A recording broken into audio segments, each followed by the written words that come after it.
ॐ नमो भगवते वासुदेवाय।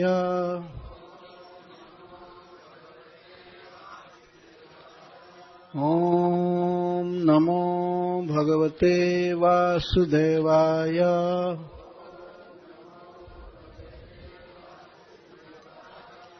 ॐ नमो भगवते वासुदेवाय।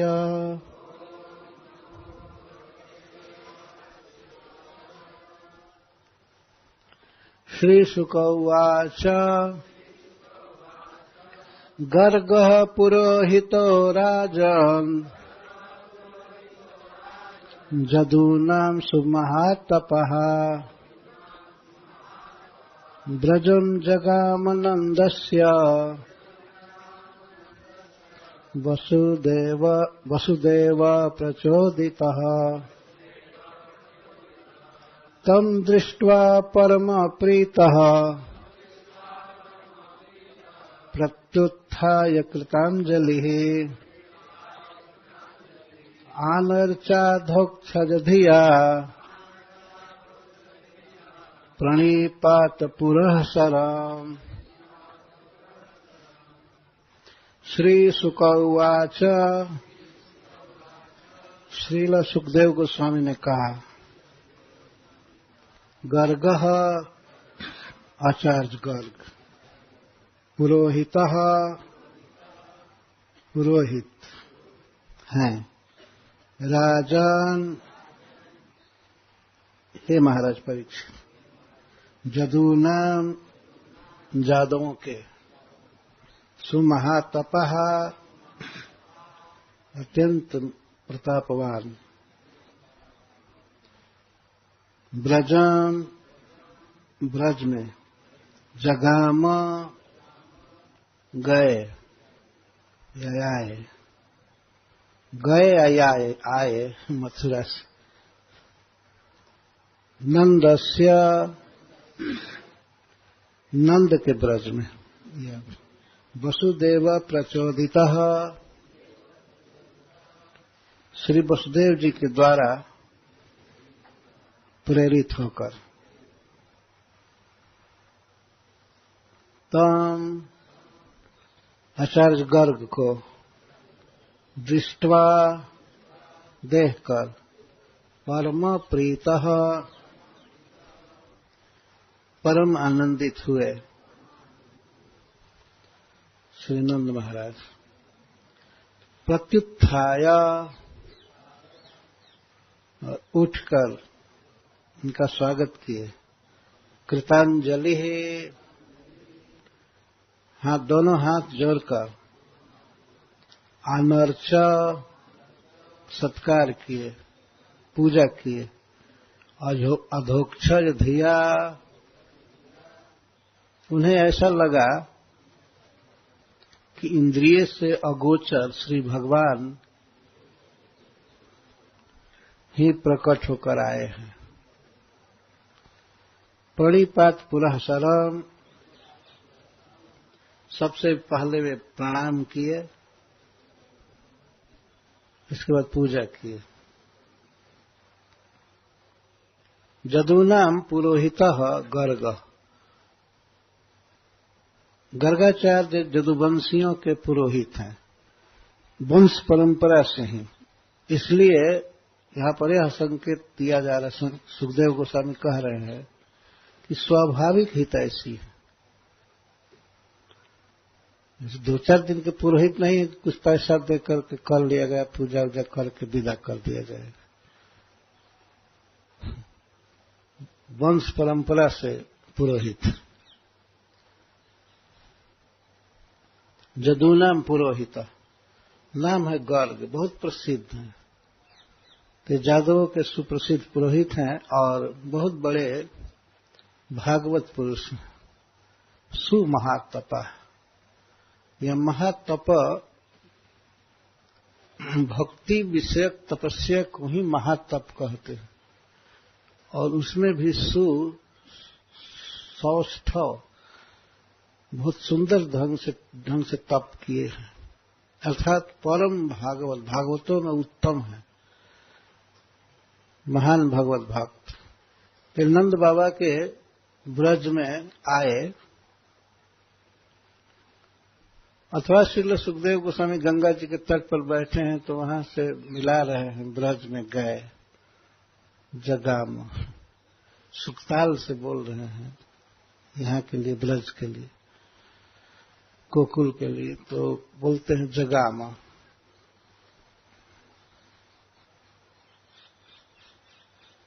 कैसे गए? श्री वसुदेव जी ने प्रार्थना करके उनको भेजा। यह नियम है कि क्षत्रियों का संस्कार, नामकरण संस्कार 100 दिन के भीतर हो जाना चाहिए। बहुत दिन से इच्छा थी श्री वसुदेव जी की कि मेरा पुत्र गोकुल गया है और रोहिणी से उत्पन्न पुत्र भी गोकुल में है, तो दोनों पुत्रों का संस्कार नहीं हुआ है।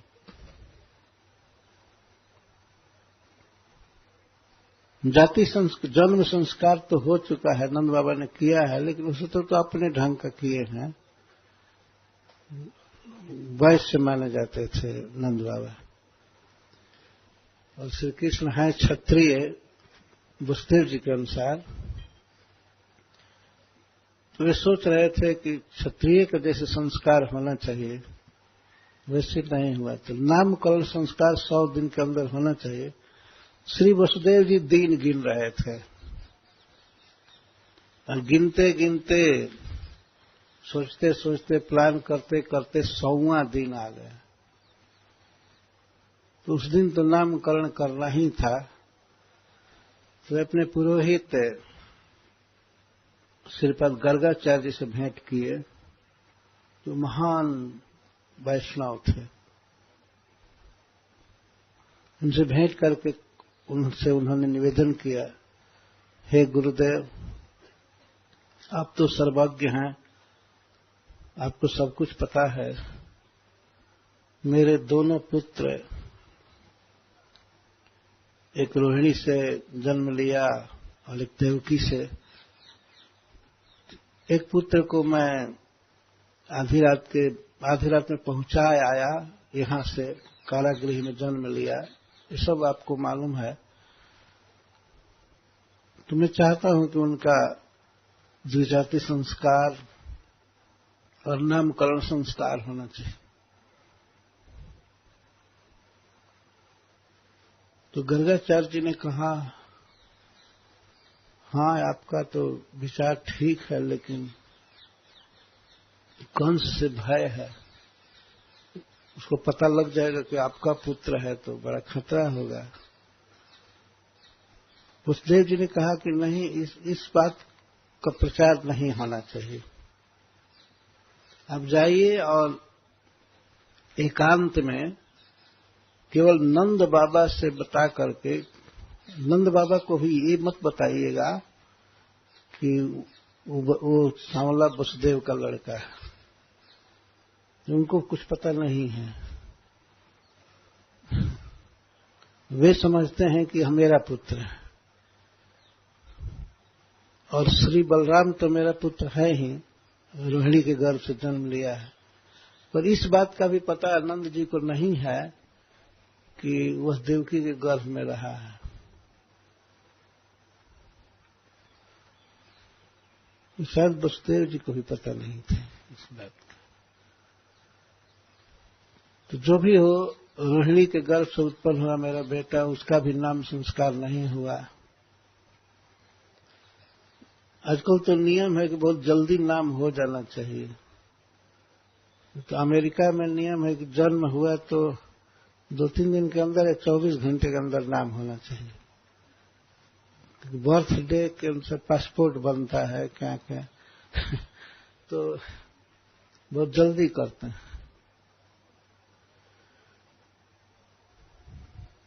तो ऐसा नियम है कि ब्राह्मण का नामकरण 1 महीने में हो जाना चाहिए, क्षत्रिय का 100 दिन में।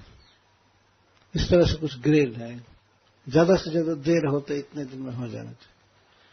तो उन्होंने कहा कि आप जाइए ब्रज में, नंद महाराज से भेंट कीजिए और मेरा नाम कुछ मत लीजिएगा कि हमने भेजा है, और इन पुत्रों का कोई पता नहीं होना चाहिए दोनों का कि ये मेरे पुत्र। बात को छिपा करके आप नामकरण संस्कार कीजिएगा, और आप उत्कंठा मत दिखाइएगा कि आप नामकरण करने आए हैं। जब नंद बाबा आग्रह करें तब संस्कार कीजिएगा, और ऐसी बात बोलिएगा कि वे आग्रह करें। नंद बाबा आग्रह करेंगे, सब कुछ है प्रचोदितः, प्रकार से प्रकर्षण प्रेरित, सारी बातें समझा करके वसुदेव जी ने भेजा था गुरु जी को। तो उनसे प्रेरित होकर के आए नंद महाराज ब्रज में, गर्गाचार्य जी ब्रज में आए, नंद महाराज के ब्रज में। उनको देखकर अकस्मात श्री नंद महाराज को अतिशय प्रीति हुई, परमा प्रीता। जितनी प्रसन्नता होनी चाहिए उतनी हुई। अपने घर पर इतने बड़े भागवत पुरुष को देखकर, इतने बड़े ज्ञानी, और सबसे बड़ी बात थी कि ज्योतिष शास्त्र के ये प्रणेता थे। जिस शास्त्र के बल से साधारण व्यक्ति भी किसी के पूर्व जन्म की बात जान जाता है, और इस जन्म में जो भविष्य में होने वाली घटना है इस शरीर में, इन सबको भी जान जाता है उस शास्त्र के सहारे। उस शास्त्र के ये प्रणेता, रचयिता, इतना बड़ा ज्योतिर्वेत्ता घर पर आया है तो बहुत खुशी हुई कि बच्चे के पूर्व जन्म की बात पूछेंगे, और इस जन्म में जो उसका उत्कर्ष होगा, मंगल होगा, भावी मंगल सब पूछूंगा, और नामकरण संस्कार भी करवा लूंगा। ये दो इच्छा हो रही थी। बहुत प्रसन्न हुए। गर्गाचार्य को देखते ही अपने आसन से खड़े हो गए नंद महाराज। प्रति उत्थाय, उसको प्रत्युत्थान कहते हैं। इस श्रेष्ठ व्यक्ति को देख करके खड़े हो जाना, इससे आयु की वृद्धि होती है। तो प्रत्युत्थान किए और प्रणिपात पुनः सलम, पहले प्रणाम किए, साष्टांग प्रणाम किए, और कृतांजलि सन, कृत अंजलि सन, हाथ जोड़ करके फिर उनका स्वागत किए। स्वागत में कुछ वचन बोले होंगे, वो बाद में दिया जाएगा। अनर्च, अर्चना किए, पूजा किए। क्या उस समय भाव हो रहा था नंद महाराज का? ऐसा ही भाव हो रहा था कि साक्षात अधोक्षज ही प्रकट हुए। अधोक्षज, अधः अक्षज, अक्ष का अर्थ है इंद्रिया और ज का अर्थ है जन्म, अर्थात इंद्रियों का अनुभव। इंद्रियों का अनुभव जिनसे सदा नीचे रह जाता है, उन तक नहीं पहुंचता है, अधः रह जाता है, उनको अधोक्षज कहते हैं, अधः अक्षज। तो नंद बाबा ये सोच रहे थे कि भगवान बड़े दुर्लभ हैं, उनका दर्शन नहीं होता है, तो ऐसा ही लगा कि साक्षात अधोक्षज ही प्रकट होकर के आ गए। भगवत बुद्धि से, विष्णु बुद्धि से पूजन किए, अधोक्षज धिया। कितना आदर का भाव है। साक्षात भगवान मान करके पूजा की और पहले प्रणाम किए, पूजा किए। पूजा में सबसे पहली बात थी आसन देना, और आसन दे करके चरण धोए, चरण प्रक्षालन किए, और भी नाना प्रकार की पूजा करके, और अंत में पूजा का अंत होता है भोजन से। पैर धोना पहली पूजा है और भोजन देना अंतिम। भोजन के बाद माला पहनाना और पान खिलाना, मुखवास देना, ये तो सब है ही। तो स्वागत पा करके श्री गर्गाचार्य सु उपविष्टम, सुखपूर्वक बैठ, सु माने अच्छा से, आराम से, सुखपूर्वक, उपविष्टम बैठ गए। तो जब सुखपूर्वक बैठे, नंद बाबा को तो उत्सुकता थी ही अपने पुत्रों के संस्कार कराने की, लेकिन गर्गाचार्य के हृदय में कम उत्सुकता नहीं थी। वो तो उतना दूर से आए थे, मथुरा जी से आए थे, और वसुदेव जी ने कहा था, उसके अनुसार कह रहे थे, स्वयं ही परम विद्वान है, तो आए थे संस्कार करने के लिए, लेकिन वे इस विषय में चुपचाप थे। चर्चा चला दिया, नंद महाराज सब ठीक है ना, मैंने सुना हूं कि वार्धक्य में आपको एक पुत्र की प्राप्ति हुई। अब पुत्रों के का जिक्र कर रहे थे।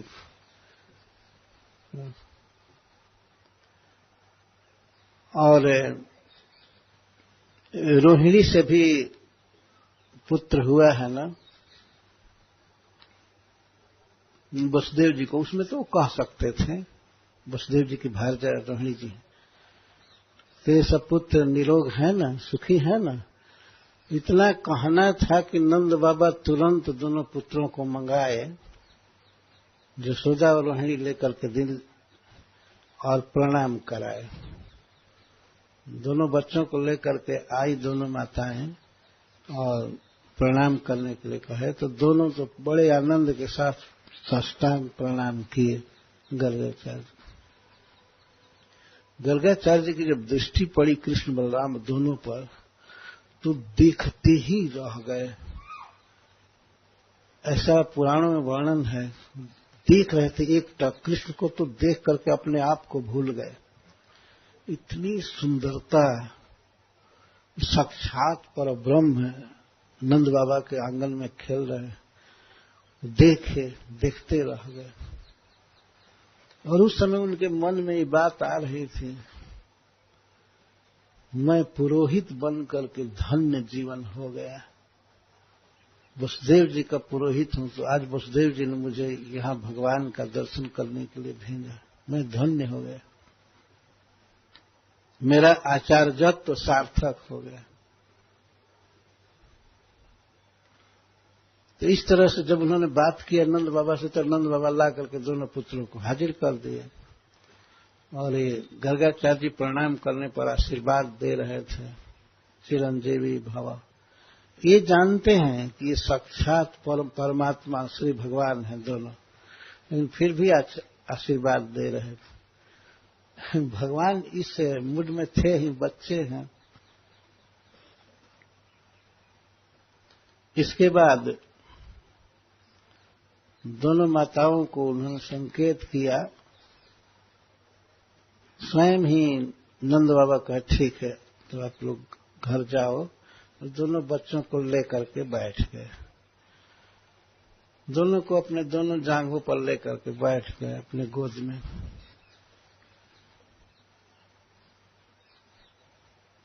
तो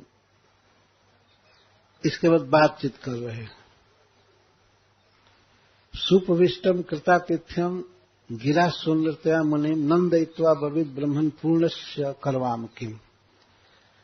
सुखपूर्वक बैठे हुए श्रीपाद गर्गाचार्य का आतिथ्य हो गया सब। तो बहुत सुंदर वाणी में नंद महाराज ने उनको आनंदित करके कहा। नंद ने नंदयित्वा, उनके आगमन का अभिनंदन करते हुए, उनको सुखी करते हुए बोले। जब स्वयं नंद ही बोल रहे हैं तो क्यों नहीं आनंद आएगा। उन्हें कहे, हे ब्राह्मण, हे सर्व वेद स्वरूप, हे सर्वज्ञ, आप सब तरह से पूर्ण हैं, फिर भी मुझे आज्ञा दीजिए, मैं आपकी क्या सेवा करूं। पूर्णस्य करवाम किम, आप सब तरह से पूर्ण हैं, कोई कमी नहीं है। तो जब कमी नहीं है तो क्या पूर्ण की सेवा करेंगे। अब सब तरह से पूर्ण है, मैं आपकी क्या सेवा करूं। तो मानो श्रीपद गर्गाचार्य ने कहा, यदि मैं पूर्ण हूं तो आप जैसे धनी के यहां क्यों आया? तो कुछ अपूर्ण हूं तब न। ये पूर्ण जो होते हैं वे भी धनियों के पास क्यों जाते हैं?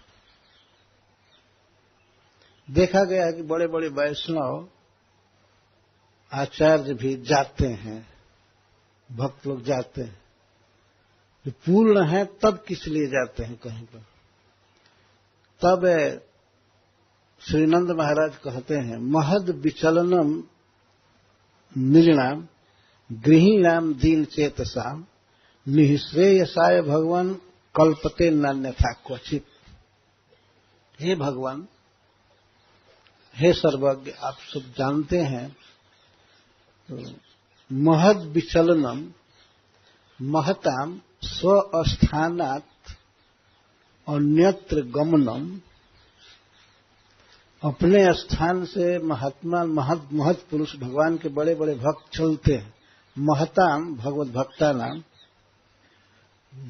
भगवत सेवक निष्ठा नाम, जो केवल भगवान की भक्ति में रहते हैं, सेवा में रहते हैं।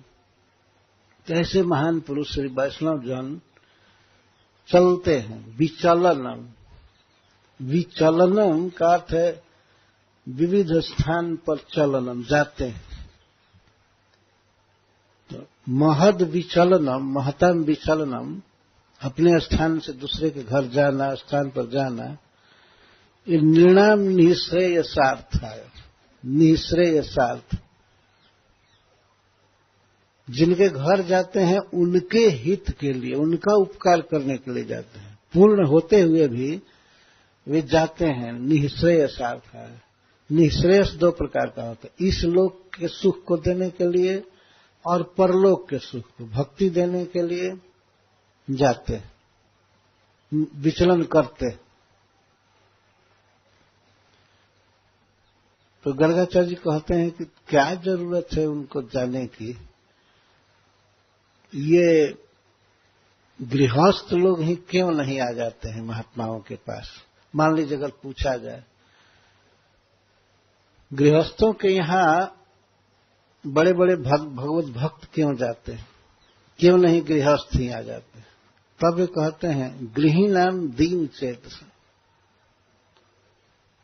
पहला तो निर्णाम कहे। निर्णाम का अर्थ है, नंद बाबा ये कहते हैं कि मनुष्य हैं और अनेक प्रकार के काम धंधे में फंसे रहते हैं, और गृही हैं, बाल बच्चा स्त्री आदि में फंसे रहते हैं।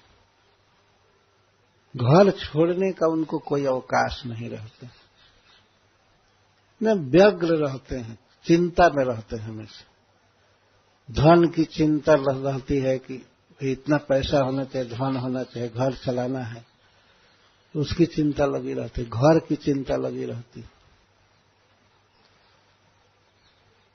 तो साधु है तो चला गया कहीं घूमा, कोई विरक्त, कोई चिंता नहीं थी। गृहस्थ घर छोड़ करके जाएगा तो चिंता लगी रहती, कोई चोरी कर लेगा, कोई कुछ कर लेगा, घर छोड़ करके जाए कैसे? गृही है ना। और भी कई कई चिंता होती। घर से जाएंगे तो दो चार पेड़ पौधा लगाए हैं, ये सूख जाएगा, खत्म हो जाएगा, तो चिंता लगी रहती। और मान की इच्छा होती है, जब गृहस्थ है तो किसी के यहां जाए, किसी आश्रम में, तो साधु भगाएंगे, उधर जाओ इधर जाओ, तो वो भी चिंता रहती है। तो इस कारण से वे नहीं जाते। गृहस्थ जो घर पर राजा की तरह रहा है, तो दूसरे के यहाँ वो सत्संग होता है, कुछ भी हो, तो उसके कारण भी कुछ नहीं जाते। कुछ गृहस्थ ऐसे भी नहीं जाते। और साधु है, विरक्त है, तो कोई मारे पीटे चाहे तिरस्कार करे, सब सहते हुए घूमते रहो। गृहस्थ तो बड़े मान प्रतिष्ठा में रहते हैं, तो वे नहीं जाते। धन की चिंता रहती है, घर की चिंता रहती है, बेटा की चिंता रहती है, पत्नी की चिंता रहती है। दीन चेत शाम, विवेक शून्य है, ज्ञान नहीं है और दीन चेत, घर छोड़ने में बिल्कुल दीन रहते हैं या घर में ही दीन रहते हैं। जो दीन है, लाचार है, तो वो अब सत्संग में भी नहीं जा सकता है। इसीलिए महात्मा लोग घूमते हैं महद विचलनम गृहीणम दीन चेतसाम। गृहस्थों के घर पर जाते हैं क्योंकि बेचारे दीन होते हैं, उनके निःश्रेयस के लिए, उनके परम सुख के लिए। वहां जाकर भगवान का कीर्तन करते हैं, कथा कहते हैं, प्रचार करते हैं, इसके लिए जाते हैं। इसके लिए महात्मा लोग नहीं जाते हैं कि चलने कुछ अपूर्ण हो गए, अब चेताएंगे और कुछ पैसा और अनाज इकट्ठा करके लाएंगे। इस अपूर्ण भावना से नहीं जाते। महद विचलनम नूनम गृहीणम दीन चेतसाम निःश्रेयसाय, उनके हित के लिए जाते हैं। और यह बात अलग है कि गृहस्थ उनको कुछ दे देते हैं, लेकिन इसके लिए नहीं जाते। अन्यथा न कल्पते, अन्य कोई कारण नहीं है। उनके उपकार के अलावा, उनका हित करने के अलावा महात्माओं का अपने आश्रम से, अपने स्थान से एक जगह से दूसरी जगह चलना अन्य कारण से नहीं होता, केवल इस कारण से होता है कि इनका हित करना है। श्रील प्रभुपाद जी इस पर लिखे हैं, वे कहते हैं कि जो गर्गाचार्य जी कह रहे हैं यही बात भगवान कहे हैं प्रचार के विषय में। न च तस्मान् मनुष्येषु कश्चिन् मे प्रियकृतम भविता न च मे तस्मात् अन्यः प्रियतरो भवेत्। फिर कहते हैं, similarly Chaitanya Mahaprabhu has advised this पुण्य, दिस पर उपकार। चैतन्य महाप्रभु ने पर उपकार करने के लिए कहा। And he has specially advised the inhabitants of India. भारतवासियों को विशेष रूप से कहा है, कोट करते हैं, भारत भूमिते हैल मनुष्य जन्म जार, जन्म सार्थक करी कर पर उपकार। One who has taken his birth as a human being in the land of India, Bharatvarsh, should make his life successful and work for the benefit of all other people. On the whole, the duty of a pure Vaishnava devotee is to act for the welfare of others. इसी बात को श्री नंद महाराज कह रहे हैं कि गर्गाचार्य जैसे महत महान पुरुष अपने लिए नहीं, दूसरों के लिए घूमते हैं, भ्रमण करते हैं। इस तो बड़े बड़े सत्पुरुषों को, भक्तों को घूमते देखा गया है। जैसे स्वयं भगवान भी गए बलि महाराज के पास, जो सब तरह से परिपूर्ण है, और सनत कुमार भी महाराज पृथु के यहां गए। तो उद्देश्य होता है सब समय दूसरे का हित करना। ये श्रील प्रभुपाद जी अपने स्थान से, वृंदावन से, राधा दामोदर मंदिर से छोड़ करके अमेरिका गए। क्या चित्त में था, वो उनके गीत से, उनके लेख से पता चलता है। की लागी आनीला है था कर एवं गति। हे श्री कृष्ण, हे प्रभु, मुझको किस लिए इस जगह पर लाए, अब आप प्रबंध कीजिए। वैसे मैंने पढ़ा है, प्रभुपाद जी लिखते हैं कि भागवत की कथा को कोई काने सुने, बार बार कान से सुनता है, उसका रजोगुण समाप्त होता है, तमोगुण समाप्त होता है, और अपनी प्रीति होती है, अपनी भक्ति होती है। 4 श्लोक भागवत के कोट की। श्रृण्वताम स्व कथा कृष्ण पुण्य श्रवण कीर्तन हृदयन्तस्त्व ये भद्राणी विधुनोति सुहृसता नष्ट प्राय सभद्रेषु नित्यम भागवत सेवया।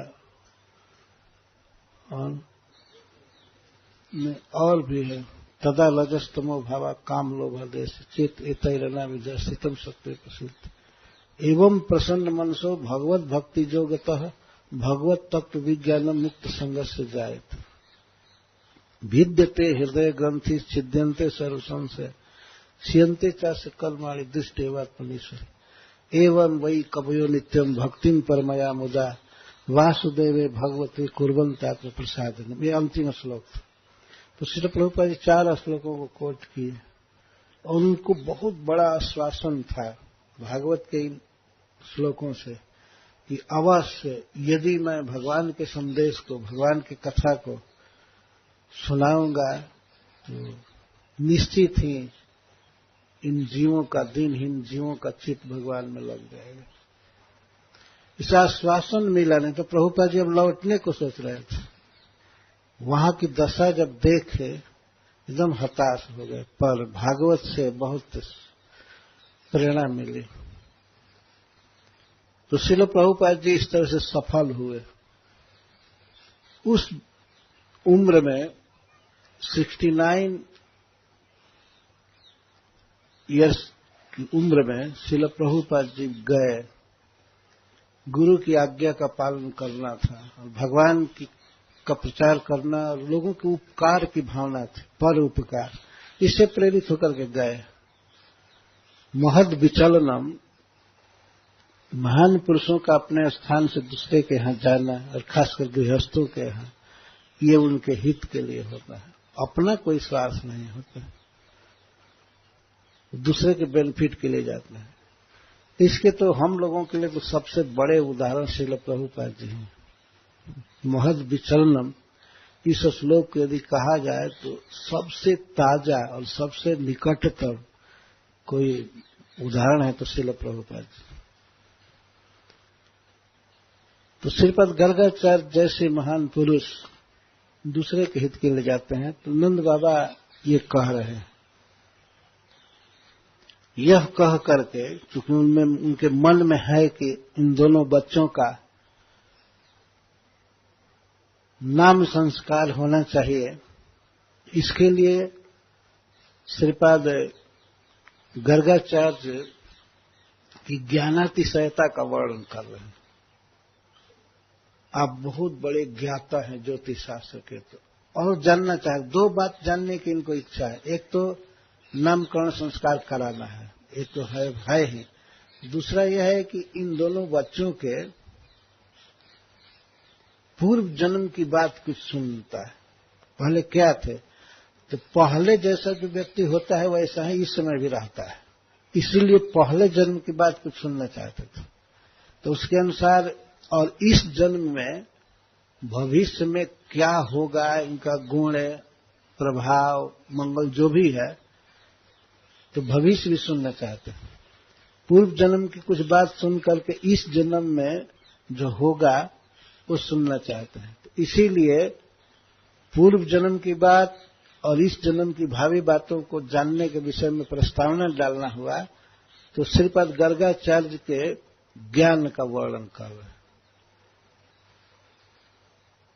ध्यान रखना चाहिए कि हृदय की उत्कंठा है, और यहां ऐसा नहीं है कि कोई ट्रिक है, पॉलिटिक्स है कि इस तरह की बात करें कि आप बड़े ज्ञानी हैं, ये है वो। बिल्कुल सत्य हृदय से बोल रहे हैं। ज्योतिषाम आयनम साक्षात, ज्योतिषाम आयनम, ज्योतिष समझते हैं सब ग्रह तारे आदि मंडल, इनको ज्योति कहते हैं, और आयनम का अर्थ है शास्त्र, इनका ज्ञान देने वाला।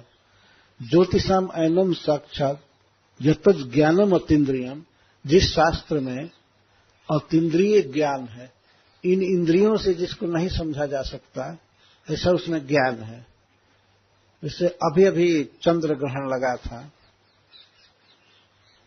ये सामान्य जनता के लिए अतीन्द्रिय ज्ञान है, न आंख से देख सकते हैं। पहले ग्रहण लगने से पहले कोई क्या देखेगा आंख से कि लग रहा है, ये हो रहा है, अनुभव से परे है। लेकिन ज्योतिष शास्त्र के अनुसार ये पता लग जाता है, ग्रहों और ज्योतिष के चाल के अनुसार, कि कब ग्रहण लगेगा, किसके जीवन में जन्म के समय में ग्रहों की क्या स्थिति थी, उसके अनुसार निर्धारित हो जाता है कि इसको जीवन में ये घटना होगी, ये मिलेगा, ये लाभ होगा, ऐसा होगा।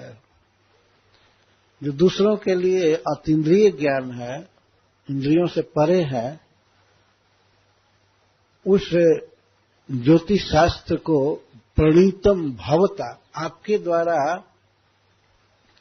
ज्योतिष शास्त्र रचित हुआ, भवता प्रणीतम जेन पुमान वेद परावलन, जिसके सहारे अन्य लोग भी पर और अवर को जान जाते हैं। पर का अर्थ है पूर्व जन्म की बात, और अवर का जन्म है इस जीवन की भविष्य में होने वाली बात, इसको अवर कहते हैं। पुमान वेद परावरण,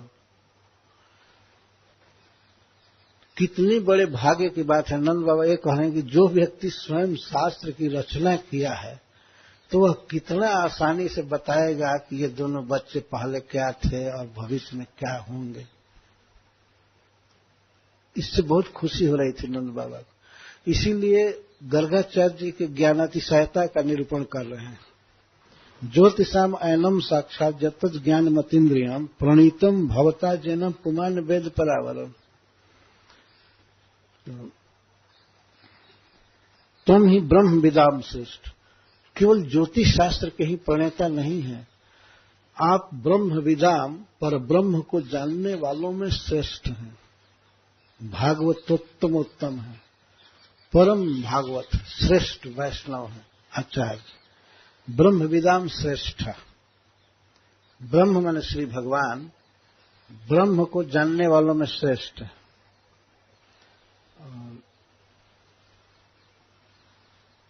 अतः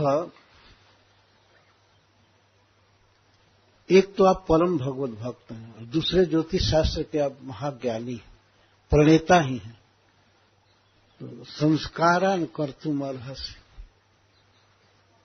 आप किसी का संस्कार करने में बहुत प्रवीण हैं, जानते हैं। तो मैं तो आपसे ज्यादा प्रार्थना नहीं कर रहा हूं। बालयोर अनयोर, दोनों बच्चे बैठे ही थे बगल में नंद बाबा के। अनयोह कह रहे हैं, अनयोह बालयोह, इन दोनों बच्चों का संस्कार कर दीजिए। संस्कारन कर्तुम अर्हसि, आपके लिए बिल्कुल ठीक है, इनका संस्कार कर दीजिए। तो गर्गाचार्य ने कहा, नहीं, संस्कार तो गुरु करता है ना, मैं तो इनका गुरु नहीं हूं। वास्तव में गुरु है नहीं, गुरु तो वही दोनों है। असली बात तो ये है कि संस्कार तो गुरु करता है। तो नंद बाबा कहते हैं, जन्मना ब्राह्मणो गुरु, ब्राह्मण जन्म से ही गुरु होता है, और फिर ऊपर से ज्ञान हो तो और कहना ही क्या है।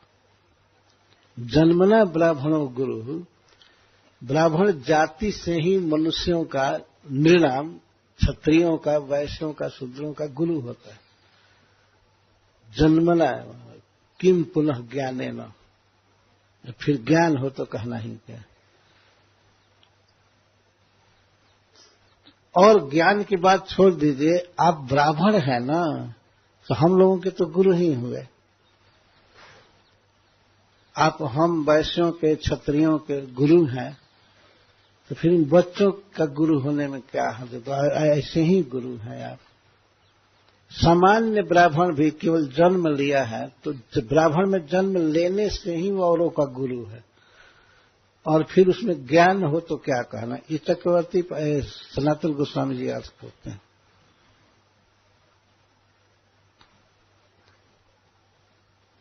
श्रीपाद गर्गाचार्य डिनाई कर रहे थे, जैसे वे नहीं करना चाहते हो, तो और उत्कंठा बढ़ रही थी नंद बाबा की। जितना जितना वे ना कर रहे थे, उतना ही अत्याग्रह कर रहे थे नंद बाबा। जन्मना ब्राह्मण और गुरु।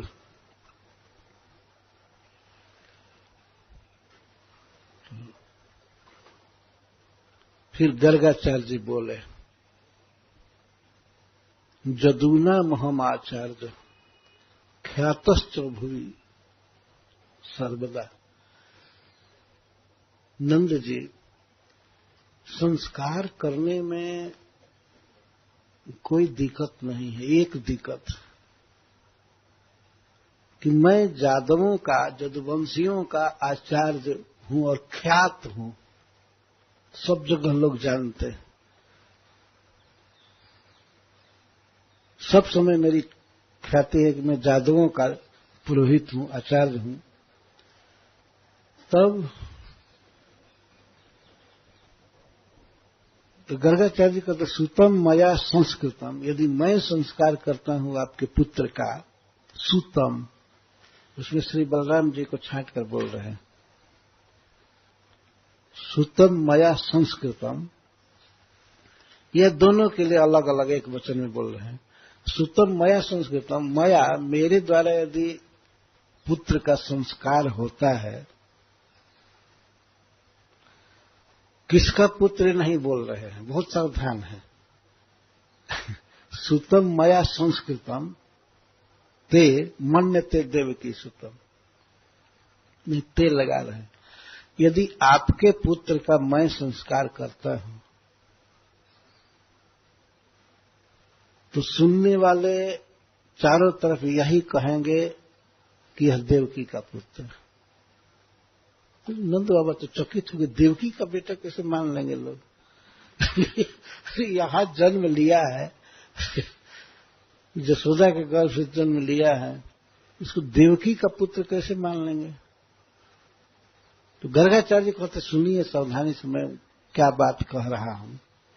मैं आपके पुत्र का संस्कार करूंगा तो ये प्रचार होगा कि ये देवकी का पुत्र है, ये प्रचार होगा, लोग मानेंगे। तो गर्गाचार्य जो बोल रहे मन में तो है कि देवकी का पुत्र है, तो लोग मानेंगे कि ये देवकी का पुत्र है।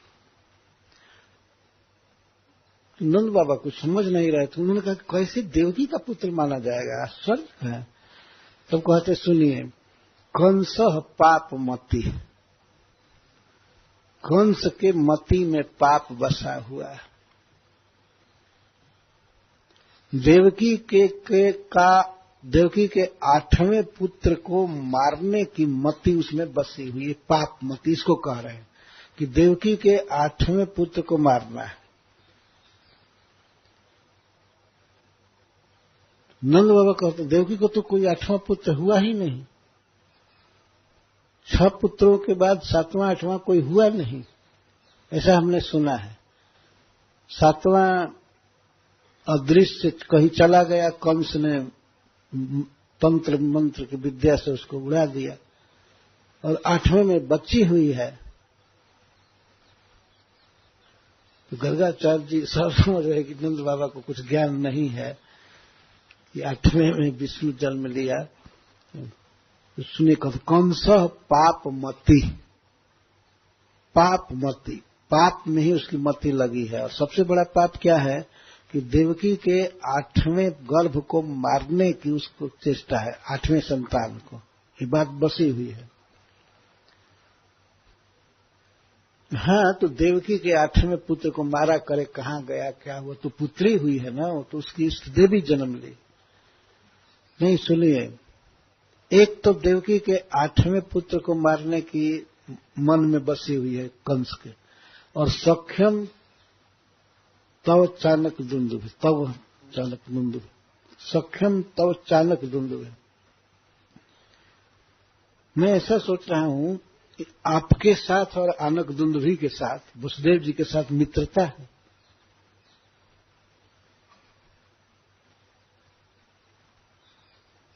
तो नंद बाबा कहे तो इसका मतलब क्या, मैं समझ नहीं रहा हूं। वसुदेव जी के साथ मेरी मित्रता है। तब गर्गाचार्य जी कहते हैं, जैसा योग माया ने बताया, माता दुर्गा जी ने, उसके अनुसार देवकी का 8वां गर्भ स्त्री हो नहीं सकता है। ये कंस के मन में बसा हुआ है, इस पापी के। वो पूरा मन में बैठा लिया है कि देवकी का 8वां पुत्र, 8वां संतान स्त्री नहीं हो सकती, स्त्री नहीं हो सकती। देवक्या अष्टमो गर्भो न स्त्री भवितुम अर्हति। क्यों कि योग माया ने रात में ही बताया कि जातः खलु तवांतकृत जत्र कोवा पूर्व शत्रु। तुम्हारा पूर्व शत्रु विष्णु जातः कुछ कहीं जन्म ले चुका है, जत्र को वा, जहां कहीं जन्म ले चुका है। जब माता योग माया ने बता दिया है कि तुम्हारा पूर्व शत्रु कहीं जन्म ले चुका है, तो उसी समय से कंस के मन में बात बसी हुई है कि विष्णु जन्म लिया, लेकिन देवकी के गर्भ से जन्म नहीं लिया, कहीं दूसरी जगह जन्म लिया।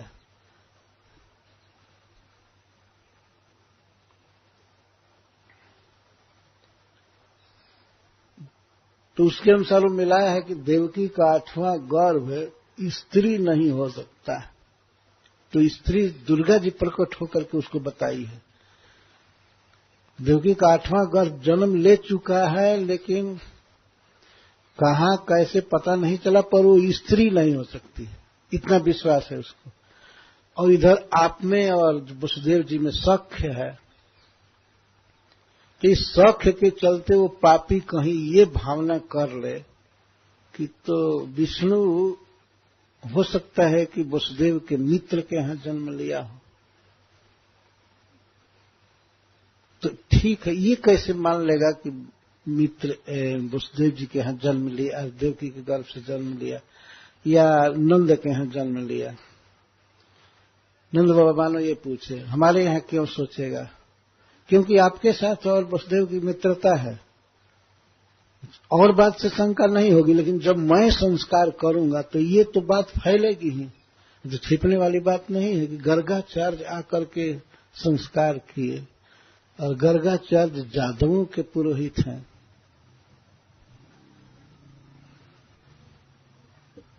नंद बाबा इस बात से बहुत घबरा रहे थे, कैसे वो समझेगा कि ठीक है जादव का पुत्र मानेगा कृष्ण को, लेकिन देवकी से जन्म लिया, मेरा पुत्र वसुदेव जी का पुत्र है, ऐसे कैसे मानेगा?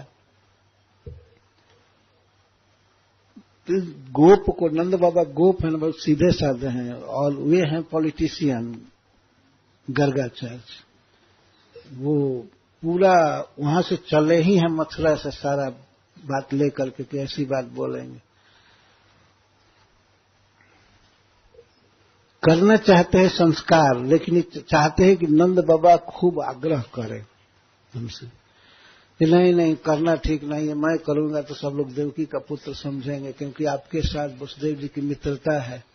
अगर विष्णु कहीं जन्म लिया, जत्र को विष्णु कहीं जन्म लिया, तो देवकी के गर्भ से जन्म न ले करके फिर जशोदा के गर्भ से जन्म लिया, तो यही लोग कहेंगे। क्योंकि संस्कार करने ये तीनों काल का ज्ञाता मुनि जा रहा है, गर्गाचार्य जा रहे हैं, तो इतना तो अनुमान कर लेगा कि वो जादव है ये लड़का। और ये छानबीन करते करते कहीं यहां पहुंच गया कंस, या कोई अपना आदमी भेज दिया। यदि इति संचिंतयन श्रुत्वा देवक्या दारिका वचः,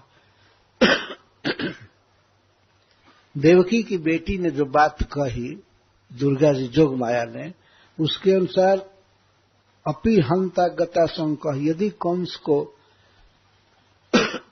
आगत आशंक शंका हो गई, तो तब विष्णु जो है यहां जन्म लिया, इसीलिए गर्गाचार्य जाकर नामकरण कर रहे।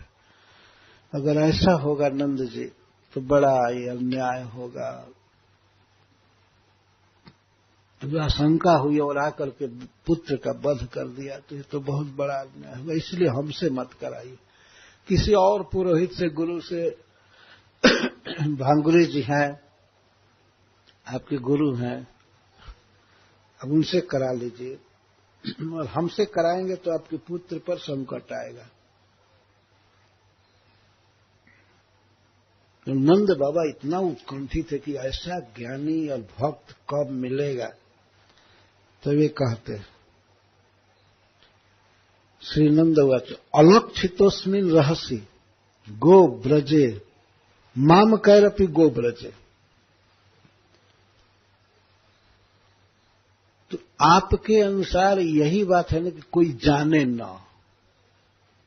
तो गर्गाचार्य ने कहा कि हाँ, वैसे तो मैं जादुओं का पुरोहित हूं, लेकिन अगर कोई न जाने तब ठीक है। तब कहते हैं अस्मिन गोब्रज, इस गोब्रज में, गौशाला में, मामकैरपि अलक्षित, मेरे भाई, मेरी पत्नी आदि के द्वारा भी अलक्षित मैं करवाऊंगा, कोई नहीं रहेगा। गौएं चली गई हैं और गौओं की रक्षा करने के लिए सब गोप लोग चले गए हैं, वन में चले गए, यहां कोई नहीं है। और रोहिणी है, यशोदा है, तो उनको भी मैं घर में रख दूंगा।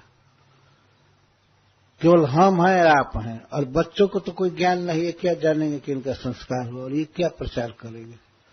अभी इतने 100 दिन के हैं तो ये क्या प्रचार करेंगे।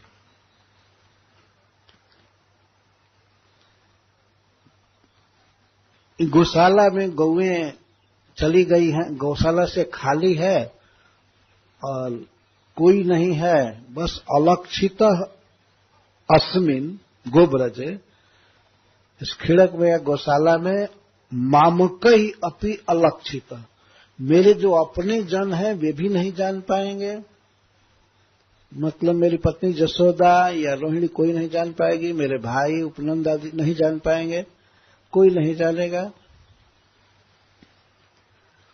तो गर्गाचार्य ने कहा कि आप कैसे कह रहे हैं, उत्सव करेंगे तो धूम धड़ाका, बाजा बजेगा, गीत होगा, धुआं उठेगा, यज्ञ होगा। तो कहते नहीं, कुछ नहीं किया जाएगा, भविष्य में बाद में हम बाजा गाजा बजाएंगे या उत्सव करेंगे। इस समय केवल उचित जो मंत्र है, जो कार्य है, वो कर दीजिए, बस हम बाद में कर लेंगे उत्सव किसी बहाने से। कभी बाद में बाजा बजेगा, चाहे फीस्ट होगा, वो सब बाद में कर लेंगे, इस समय कुछ नहीं करेंगे। एक साधु कह रहे थे, इस चोर का नाम भी चोरी से रखा जा रहा है।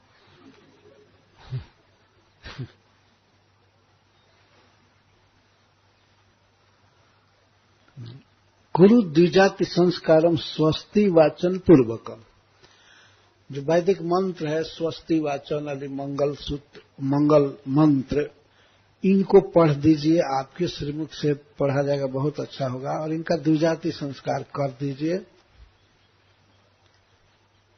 नामकरण संस्कार कर दीजिए, और कुछ नहीं होगा। एक अगरबत्ती तक नहीं जलाऊंगा।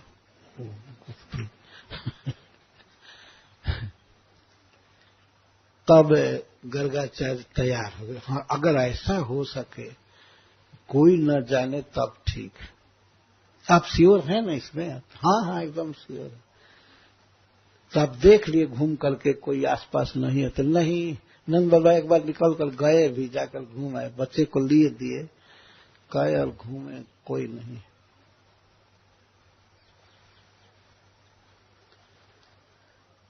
तो श्री सुख हुआ। तो सुखदेव जी कहते हैं, एवं संप्रार्थितो विप्रह स्वचिकीर्षित में वतत, जो चिकित्सा थी आचार्य गर्ग की नामकरण संस्कार करने की, जो चाहते थे करना, उसी की प्रार्थना नंद बाबा कर रहे थे। जिसको करने के लिए गए थे उसी की प्रार्थना कर रहे थे। स्वचिकीर्षितमेव संप्रार्थित, ये बहुत प्रसन्न हुए और चकार नामकरणम गूढ़ो रहस्य बालय, बिल्कुल गुप्त स्थान में, गौशाला में कृष्ण बलराम का नाम रखे, स्वस्ति वाचन किए, मंत्र पढ़े बहुत अच्छा से, और इसके बाद नाम रखे। तो सबसे पहले श्री बलराम जी का नाम रख रहे हैं। अयम ही रोहिणी पुत्र, जब नाम कर रहे थे तो उस समय दोनों बच्चों को अपने गोद में बैठा लिए,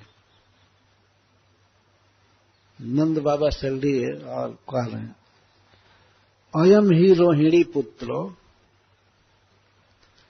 अयम ही, यह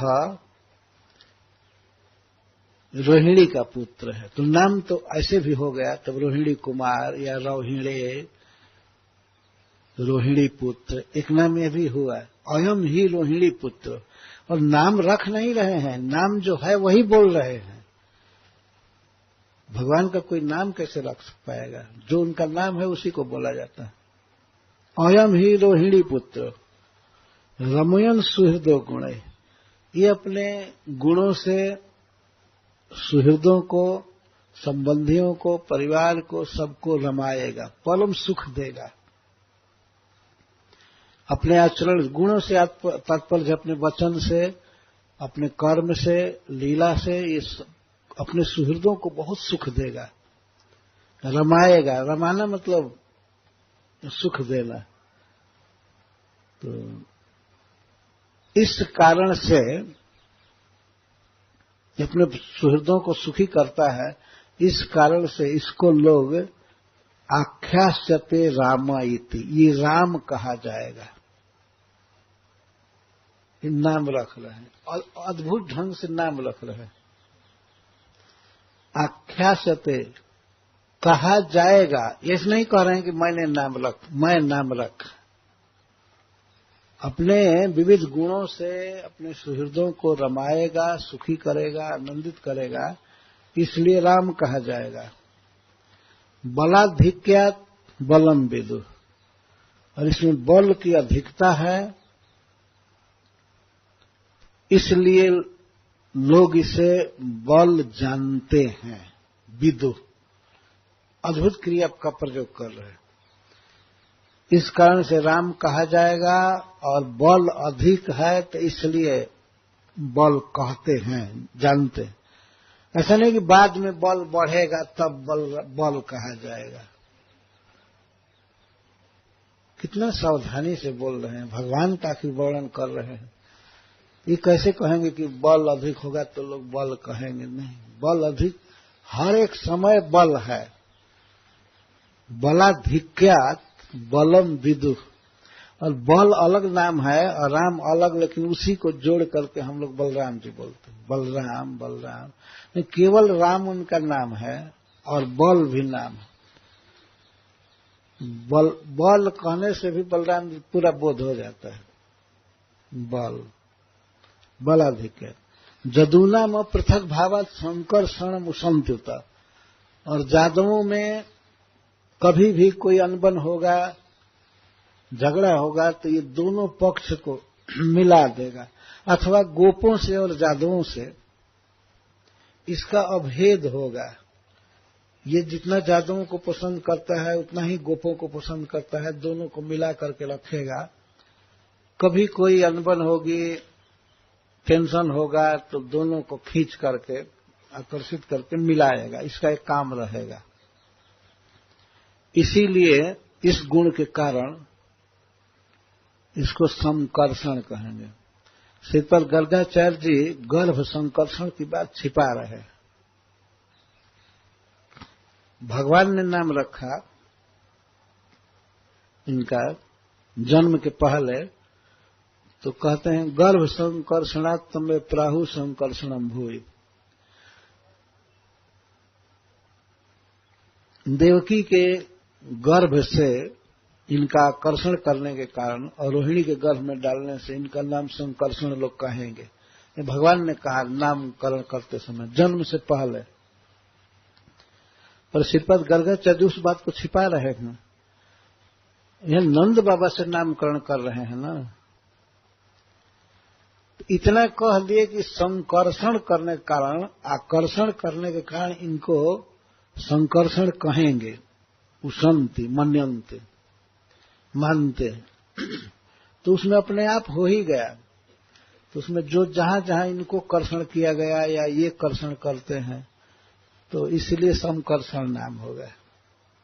जदूनाम अपृथक भवत् संकर्षणम उशंत्यपि। अपि शब्द से ये सूचित है कि जादवों में भेद बुद्धि नहीं रखने से परस्पर खींच करके मिला देते हैं, तो इसलिए भी इनको संकर्षण कहेंगे। और भी इसलिए भी, तो इसका अर्थ है कि गर्भ से आकर्षण करने के कारण तो इनको संकर्षण कहाँ ही जाएगा, कहाँ ही जाता है, लेकिन इसके लिए भी संकर्षण कहा जाए। क्या विद्वता है इनकी, बोल रहे हैं तो अब भगवान की बात को कैसे काटे? भगवान तो कहते हैं गर्भ से आकर्षण करने के कारण इनको संकर्षण कहा जाएगा, तो उस बात को अपी शब्द द्वारा रख ही लिए। और नंद बाबा कुछ नहीं समझे, ये नहीं समझे कि गर्भ से तो इस तरह से श्रीपाद गर्गाचार्य के द्वारा श्री दाऊ जी के 3 नाम हुए, राम, बल, संकर्षण, बहुत प्रसिद्ध नाम है। और रोहिणी कुमार, रोहिणी पुत्र, रोहिणे, ये तो हुआ ही। अब सांवले पुत्र का नामकरण कर रहे हैं, कृष्ण का नामकरण। कृष्ण का नामकरण भी विचित्र है। आसन वर्णस्त्रयो यस्य गृह्णतो न जुगम तनु शुक्लो रक्तस्तथा पीत इदानीम कृष्णताम गत। अस्य, इसके, हे नंद महाराज जो आपका सांवला पुत्र है, अस्य गोद में लिए हुए नामकरण का, अस्य अनुजुगम तनु गृह्णतः, ये आपका पुत्र हर एक युग में शरीर प्रकट करता है, हमेशा रंग बदलता है, वर्ण बदल जाता है इसका। गृह तो अनुजुगम, 4 युग हैं, सतयुग, त्रेता, द्वापर, कली, तो प्रत्येक युग में इस शरीर ग्रहण करता है। जदा जदा ही धर्म से ग्लानिर्भवति भारत, भगवान तो प्रकट होते ही रहते हैं। अनुयुगम, शुक्लो रक्तस् तथा पीत, और इदानीम 4 युग हुए। इदानीम मतलब द्वापरे, और शुक्ल रक्त तथा पीत सतयुग, त्रेता और कली, ये 3 युगों हुए। और द्वापर का तो कह ही गए। शुक्लो रक्तस् तथा पीत, ये सतयुग में शुक्ल वर्ण का होता है, बिल्कुल व्हाइट, उजला स्वरूप प्रकट करता है, शरीर बदलता रहता है। शरीर बदलता है मतलब अपना शरीर प्रकट करता रहता है। रक्त, त्रेता युग, युग धर्म के प्रवर्तक भगवान के बारे में बोल रहे हैं। और पीत वर्ण कल युग में, वही है भगवान श्री चैतन्य महाप्रभु। शुक्ल रक्त तथा इदानीम कृष्णताम गत, अब इस समय कृष्णता को प्राप्त है। इस श्लोक का बहुत गूढ़ अर्थ है, इसमें कृष्णता को प्राप्त है, अर्थात स्वयं भगवान है, ये अर्थ है इसका। कृष्णता कृषिर भूवाचक शब्द णश्चर निर्वृत्तिवाचक तयोरैक्यम परब्रह्म कृष्ण इत्यभिधीयते। कृषि शब्द भूमि के लिए कहा जाता है, आधार। कृषिर भूवाचक शब्द, और निर्वृत्तिवाचक है, सुख, आनंद। तो जो आनंद का आधार है, इन दोनों शब्दों को मिला करके परब्रह्म को, जो मूल सुख है, आनंद घन है, उन्हीं परब्रह्म को कृष्ण कहा जाता है। तयोरैक्यम परब्रह्म कृष्ण इत्यभिधीयते। तो इदानीम कृष्णताम गतः केवल रंग नहीं बता रहे हैं गर्गाचार्य जी। शुक्लो रक्तस् तथा पीत, उसके अनुसार लगता है कि बता रहे इस समय काला है, श्याम है, यही नहीं बता रहे। कृष्णता, कृष्णता कह करके कृष्णत्व बता रहे हैं, अर्थात इस समय स्वयं अपने स्वरूप में है, स्वयं भगवान, परिपूर्णतम भगवान परब्रह्म है, इस समय प्रकट हुआ। और वैसे जो अर्थ समझेंगे नंद बाबा, तो समझेंगे कि अच्छा सत्य त्रेता कली में शुक्ल रक्त तथा पीत होता है, इस समय सांवले रंग में आया, जितना ही समझते हैं। पर इतना ही अर्थ नहीं हुआ उसका, बहुत अर्थ। सिर्फ जीव गोस्वामी ने इतना इसका सुंदर अर्थ किया है, बहुत विस्तार से। इदानीम कृष्णताम गत, इसके बहुत वर्ण हैं। तो कब कौन डिजाइन पसंद करेगा, किस रूप में आएगा, अब इसकी इच्छा पर है। इस समय सांवला बल कर आया। भगवान की श्यामता बहुत प्रसिद्ध है, इसीलिए केवल श्याम कहा जाए तो उसका अर्थ है भगवान कृष्ण, है ना। श्री राम श्याम, श्री बलराम जी को हमेशा कहा था राम श्याम, अथवा भगवान श्री रघुनाथ और श्री कृष्ण राम श्याम। राम जी किस आकार में है, हरे वर्ण के हैं, दुर्वादल श्याम, लेकिन जब कृष्ण के साथ कहेंगे तो राम श्याम। श्याम शब्द कहना मतलब ये उज्जवल नीलमणि भगवान श्री कृष्ण है। श्याम है लेकिन अद्भुत श्याम है, अद्भुत चमक है, नीलमणि की चमक। तो इदानीम कृष्णताम गता, और अब करे प्रागयम वसुदेवस्य क्वचित जातस्तवात्मजः वासुदेव इति श्रीमान अभिज्ञा संप्रचक्षते। और नंद जी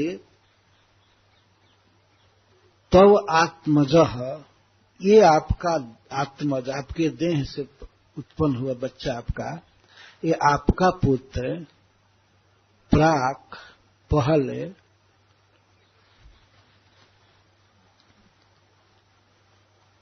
अयम तव आत्मज, क्या शब्द बोले, आपका यह पुत्र, सांवला पुत्र प्राक पहले वसुदेव जी का पुत्र भी बन करके जन्म लिया था।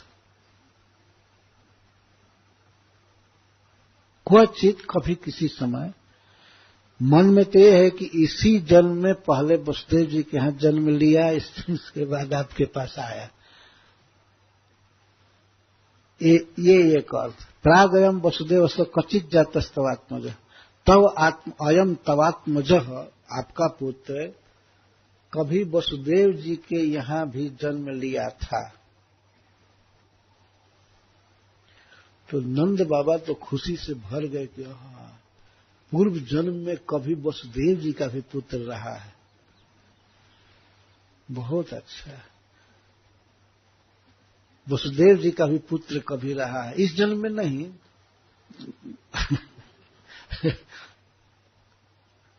पहले कभी जन्म लिया होगा।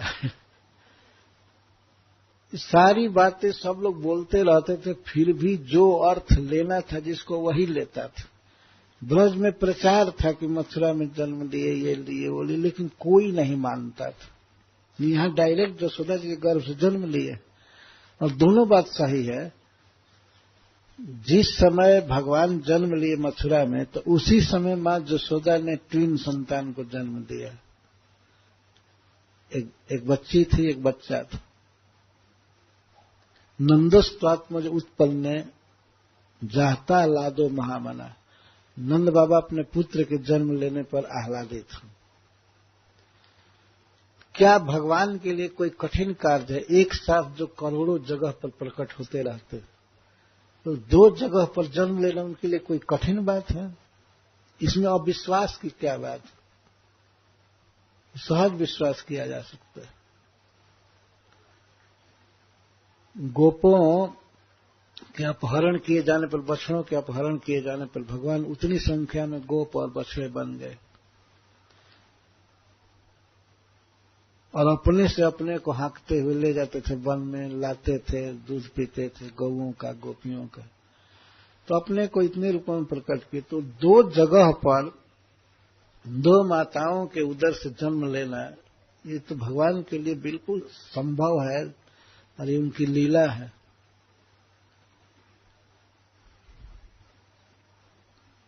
इस बात को कहा जाता था, ये वसुदेव जी का पुत्र रहा है, इसका जन्म कभी मथुरा में भी हुआ था। तो वसुदेव जी भी रहे होंगे पूर्व जन्म में, कोई दूसरे जादव चाहे कुछ रहे होंगे तो उनके यहां जन्म लिया होगा, पर इस जन्म में ही वसुदेव जी के यहां प्रकट हुआ है। कोई ब्रजवासी ये बात नहीं मानता था। और श्री कृष्ण निर्वाह कर लेते थे। जब मथुरा गए, कंस का वध कर दिए, सब किए, इसके बाद नंद बाबा को विदा करने लगे। तो उस समय यही कृष्ण कह रहे थे,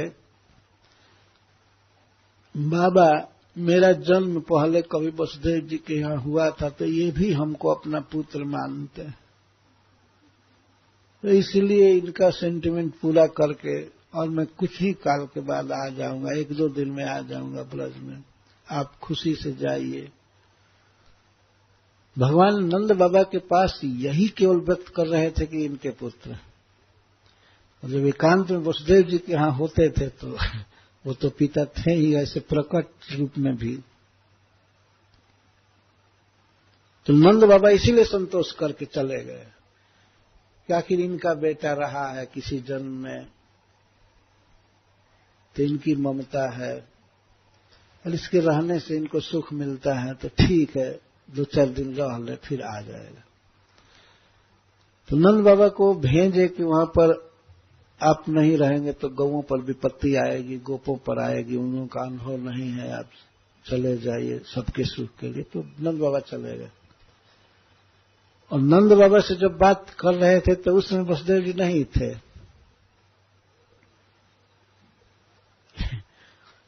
इस तरह से भगवान इतना सफलतापूर्वक व्यवहार कर लिए।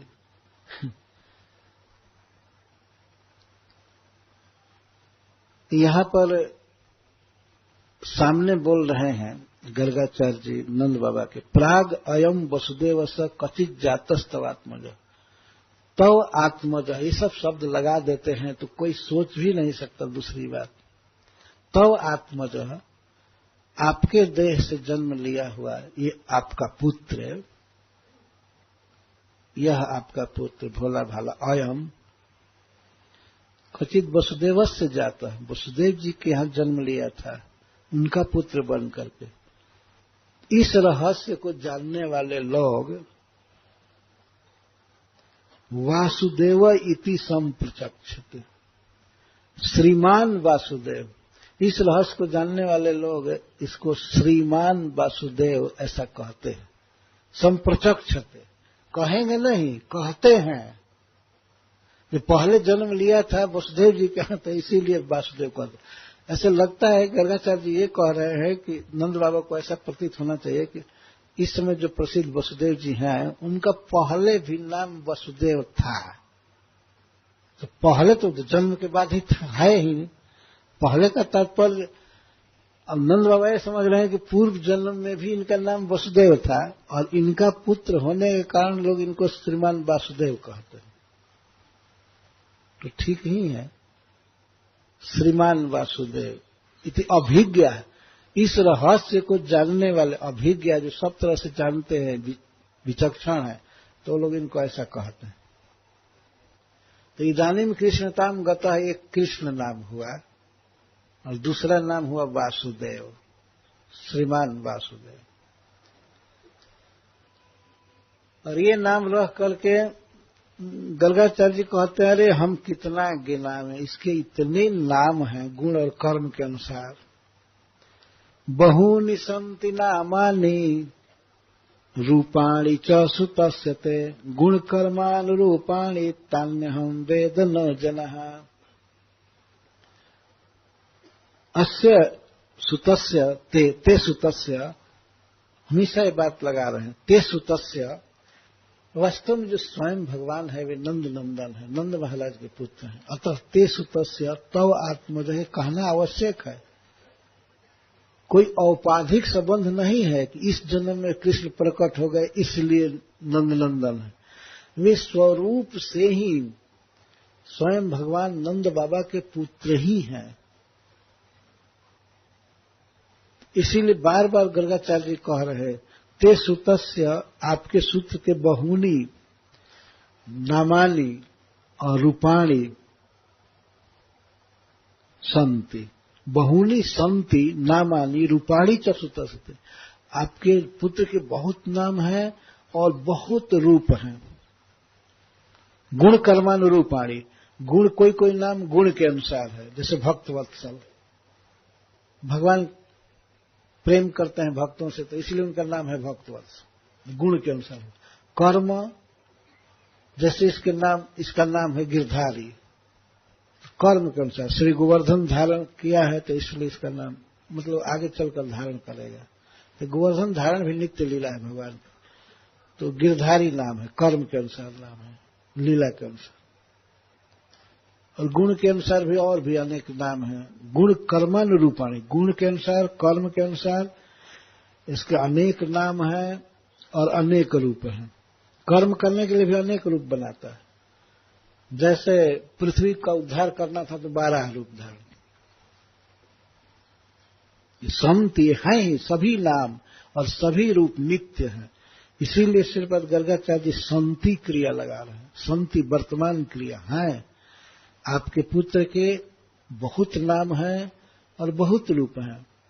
गुण और कर्म के अनुसार बहुत रूप हैं और बहुत नाम हैं। तान्यहम वेद, गर्गाचार्य जी नंद बाबा की दृष्टि में महाज्ञानी हैं, तो ये कहते हैं तानी अहम वेद, मैं जानता हूं, नो जना, ये साधारण पब्लिक नहीं जानती और अल्डिंडी लोग नहीं जानते। लेकिन वास्तव में जो बोल रहे हैं तानी अहम न वेदमी न जना, न मैं जानता हूं और न तो दुनिया जानती। ये कैसे कह सकते थे कि मैं भगवान के सारे गुण कर्म आदि को जानता हूं? भगवान से जब पूछा मुचकुंद महाराज ने, आप अपना परिचय दीजिए, तो भगवान उसमें बोले हैं कि इस समय मैं वसुदेव जी के पुत्र रूप में जन्म लिया हूं, प्रकट हुआ हूं, तो लोग मुझे वासुदेव कहते हैं। मेरा घर मथुरा है।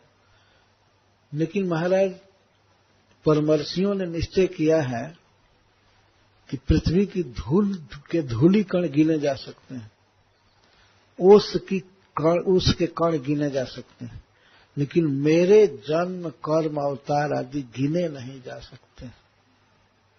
भगवान ने एक कहा। तो गर्गाचार्य जी कैसे कह सकते हैं कि हम जानते हैं? इसलिए न ऐसे जगह लगा रहे हैं कि तानी अहम न वेदमी जना न विदु, मुझे मालूम नहीं है। जब मुझे ही मालूम नहीं है तो और साधारण पब्लिक को क्या मालूम होगा? ये बात है। नंद बाबा के लिए तो कुछ भी बोलेंगे, मैं भी नहीं जानता हूं और लोग भी नहीं जानते, अथवा मैं नहीं जानता हूं और नो जना, यहां तक कि पार्षद भी भगवान को नहीं जानते, हम क्या जानेंगे?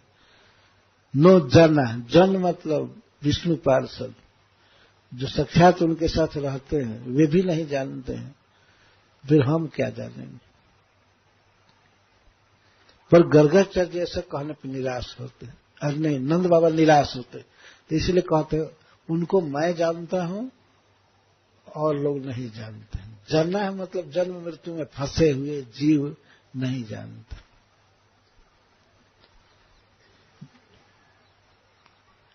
ऐसा वह श्रेय आध्यासत गोप गोकुल नंदन अनेन सर्व दुर्गाणी जुयम अंजस तरिष्य था। अब भविष्य में होने वाले गुण बता रहे हैं। ऐसा वह श्रेय आधास्यत, ये आप लोगों का कल्याण करेगा, मंगल करेगा। ये बच्चा बहुत सुंदर गुण वाला है। ऐसा वह श्रेय आधास्यत, आपका हित करेगा।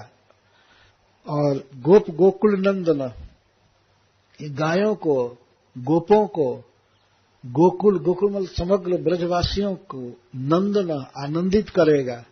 और अनेन, इसके आश्रय में रहकर, इसके साथ रहकर सर्व दुर्गाणी जुए मंजस्तरी से था, जीवन की सारी कठिनाइयों को आप लोग आसानी से पार कर जाएंगे इसके सहारे। और अनेन सर्व दुर्गाणी जुए मंजस्तरी से, तो ये केवल नंद बाबा के लिए ये संकेत नहीं है, सबके लिए संकेत है। श्री कृष्ण को अपने जीवन में रह करके सभी कठिनाइयों को, दुर्गों को तरा जा सकता है। दुर्ग का अर्थ है दुर्गम परिस्थिति, दुर्गम स्थान, दुर्गाणी। अनेन सर्व दुर्गाणी जुएम अंजस तरिसत, आप लोग आसानी से पार कर जाएंगे। कठिनाइयां आएंगी, संकट आएंगे, लेकिन ये साथ में रहेगा तो इसकी कृपा, इसके संग रहने से, कृपा से नहीं बोल रहे हैं ये केवल साथ रहेगा तो आप लोग सारी कठिनाइयों को पार कर जाएंगे। क्या क्या कठिनाई आई, इंद्र वर्षा करने लगे, वज्रपात करने लगे, क्या क्या, लेकिन आसानी से बच्चे ने पर्वत उठाया, सबकी रक्षा। जंगल में आग लगी, उससे रक्षा, सांप से रक्षा, और बकासुर, अघासुर, धेनुकासुर, अरिष्टासुर, सबसे रक्षा। इसको सर्व दुर्गाणी कहो। जीवन की सारी कठिनाइयां, कोई भी प्रकार की कठिनाई हो, सर्व दुर्गाणी, सारी कठिनाइयों को पार कर जाएंगे। और अंजह तरिष्य था। अंजह मतलब सुगमता से, बिना प्रयास के आसानी से तर जाएंगे। यह संदेश है श्रीपाद गर्गाचार्य का हम सबके लिए भी। श्री कृष्ण को साथ में रखें, कोई कठिनाई नहीं आएगी, कोई दिक्कत नहीं होगी। यह भगवान का गुण है। नामकरण संस्कार के समय गर्गाचार्य जी बोल रहे हैं, ऐसा वह श्रेय आधास्य, ये तो पॉजिटिव पॉइंट बोल रहे हैं। ये आप लोगों को जीवन में सारा सुख देगा, सब तरह से श्रेय देगा, पॉजिटिव पॉइंट है। और इसके द्वारा सारी कठिनाइयों को आप पार कर जाएंगे, सारी कठिनाइयां निरस्त होंगी। दुख, विपत्ति, दरिद्रता, ये सब इसके संग से चली जाएंगी। और जितना सुख है, सौभाग्य है, आरोग्य है, विद्या, धन, सौभाग्य, सब मिलेगा इसके संग रहने से। जत्र जोगेश्वर कृष्ण जत्र पार्थो धनुर्ध तत्र श्री विजय भूति ध्रुवा नितिर्मतिर्मम। ये तो सब करेगा, पहले किया है। हाँ, पहले किया है ना। पूरा ने न ब्रजपते, हे ब्रजपते, हे नंद महाराज, हे ब्रज के स्वामी। ब्रजपति वास्तव में श्री कृष्ण है, ब्रज का पालन करने वाले। लेकिन नंद बाबा वर्तमान में ऐसा मानते हैं कि मैं ब्रजपति हूं और कृष्ण का भी पालन मैं कर रहा हूं, सबका पालन मैं कर रहा हूं। तो उनके भाव की रक्षा करते हुए कहते हैं, हे ब्रजपते। पूरा पहले अराजकता छा गई थी, कोई राजा नहीं था, कोई शासन नहीं था, कुछ नहीं था। तो डाकू भर गए सारी दुनिया में और जनता को बुरी तरह से लूट रहे थे, मार रहे थे। पूरा अनेन ब्रजपते साधो दस्यु पीड़िता। तो दस्युओं के आक्रमण से सब बड़े पीड़ित थे, अराजक, कोई राजा नहीं था, कोई व्यवस्था नहीं थी, मनमाना आचरण कर रहे थे लोग। तो साधवो रक्षमाणा, सज्जनों की रक्षा यही किया, इसके द्वारा रक्षित होकर के, और समेधिता, इसके द्वारा वे संवर्धित हुए, विकास हुआ, इसका बल पाकर के दस्यु जिज्ञु, दस्युओं को जीत लिए। बहुत उपद्रव मचा था। यह कई कई लीलाओं का संकेत है। जैसे पृथु महाराज के रूप में यह बच्चा प्रकट हुआ। उस समय बहुत दुर्दशा थी सारी दुनिया की। बेन की हत्या हो चुकी थी और इस कारण से कोई राजा नहीं था, अराजक। राजा नहीं रहे, कोई शासन नहीं, कुछ नहीं, तो मनमाना आचरण हो रहा था। स्त्री धन आदि को लूट रहे थे, सब लोग जहां तहां अत्याचार कर रहे थे, पाप कर रहे थे। तो यह अवतार लिया आपका लड़का, और इसका संग पा करके साधु जन, जो अच्छे लोग थे, ऋषि मुनि और देवता और सब, तो इसके द्वारा समेधित हुए, इसने बढ़ावा दिया, और तब ये लोग जीत लिए डाकुओं को। तो ये पूर्व काल की बात बता रहे हैं। पहले ऐसा किया, कई बार किए, जदा जदा ही धर्म से ग्लानिर्भवति भारत। तो ये उस समय किया पहले, और जो भी प्रेम करेगा इससे उसका करेगा। ये तस्मिन् महाभागा प्रीतिम कुर्वन्ति मानवाः नारयो भी भुवन्ते तान् विष्णु पक्षा निवासुराः। और आप लोग तो परम भाग्यशाली हैं। कोई भी व्यक्ति, कोई भी लोग जो इस आपके इस बच्चे से प्रेम करेंगे, ये तस्मिन तो पुत्र प्रीतिम कुर्वन्ति, जो इससे प्रेम करेंगे वे महाभाग्यवान होंगे। महाभाग्यवान, महाभागा, साधारण भाग्यवान नहीं। इस बच्चे से जो प्रेम करते हैं, कुर्वन्ति वर्तमान क्रिया है ना, यह तस्मिन महाभागा प्रीतिम कुर्वन्ति मानवा, ये मानवा जो मनुष्य आपके इस पुत्र में प्रेम करेंगे वे महाभाग्यवान हैं। और उनको बाहरी या भीतरी शत्रु उसी तरह से नहीं दबा पाएंगे जैसे भगवान जिनके पक्ष में हैं उनको असुर लोग नहीं दबा पाते। विष्णु पक्षा निवासुरा, विष्णु जिनके पक्ष में हैं, जिनके साथ रहते हैं, तो उनको असुर कुछ नहीं कर सकते। तो इसी तरह से जो लोग, बहुवचन में बोल रहे हैं, जो लोग इस बच्चे से प्रेम करते हैं उनको बाहरी शत्रु या भीतरी शत्रु कोई नहीं दबा पाएंगे। दो तरह के शत्रु हैं मनुष्यों के। एक भीतरी शत्रु हैं जो अपने साथ हमेशा रहते हैं 24 घंटा, उनको अंतः शत्रु कहते हैं।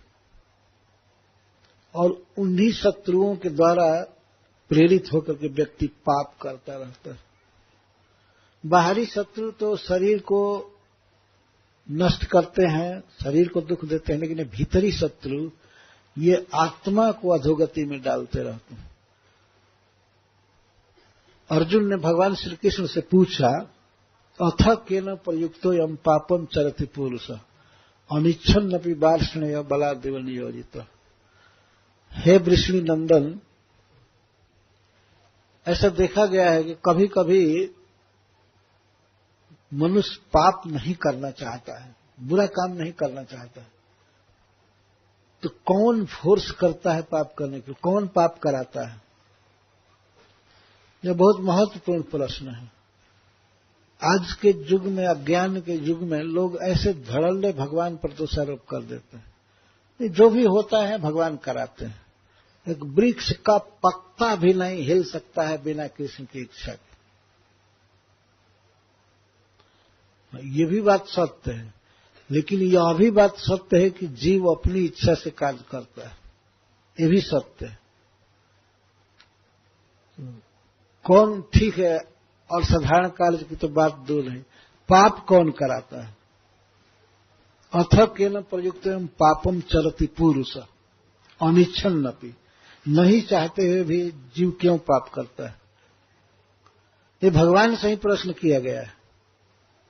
जिन भगवान पर ये दोष डाला जाता है कि यही सब कराते हैं, उन्हीं से पूछ दिया गया है कौन पाप कराता है।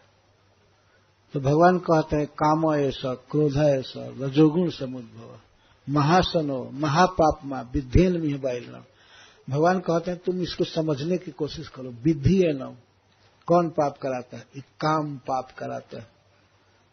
और यही काम जब विफल होता है तो क्रोध का रूप धारण कर लेता है। काम ऐसा, क्रोध ऐसा, यह रजोगुण का बेटा है, रजोगुण से उत्पन्न हुआ है, ये पाप कराता है।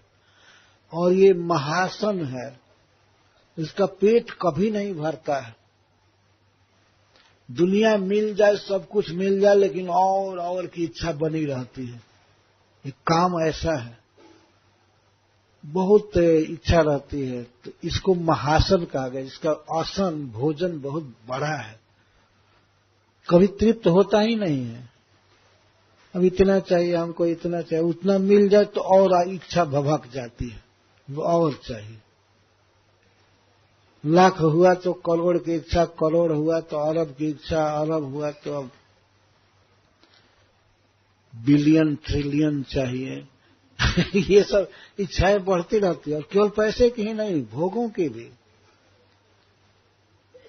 भोगों का स्टैंडर्ड होना चाहिए। कितने लोगों को देखते हैं कैसे काम है, इंद्रिय तृप्ति की इच्छा, और लोगों को बाइसिकल भी नहीं है तो वे संतुष्ट हैं।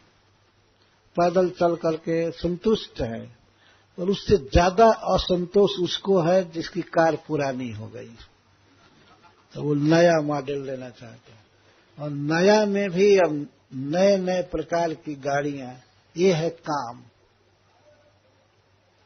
काम पाप कराता है।